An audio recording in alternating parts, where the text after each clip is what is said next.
Quickly listen to this scripture that could change your relationship with Jesus.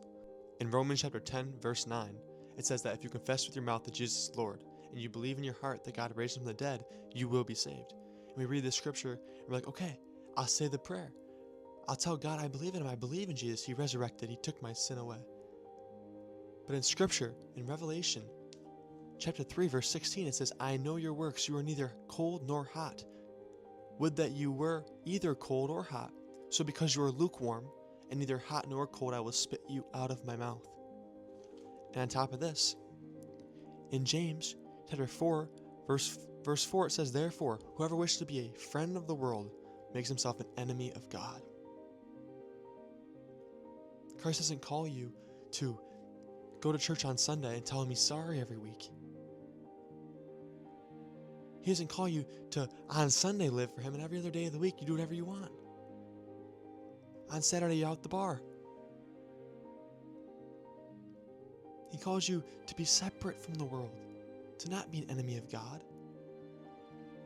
He calls you not to be lukewarm. He calls you to be a follower of Jesus. Yeah, confess with your mouth that Christ is Lord, and believe in your heart that God raised him from the dead. But if you believe in your heart, there's going to be an outward expression of faith, meaning that your actions will change.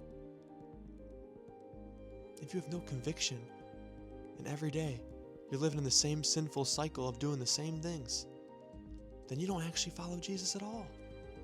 Yeah, every Sunday you can recommit your life to him. And then the rest of the week you just leave him again. And you could care less about what he's thinking. If you say you're a Christian, but yet every single day you're rejecting God, not even thinking about him at all, not even trying to follow him, and don't tell me you're trying to follow him if you know in your heart you're truly not. For he knows your heart. And I'm not trying to say that I'm righteous, for I am not.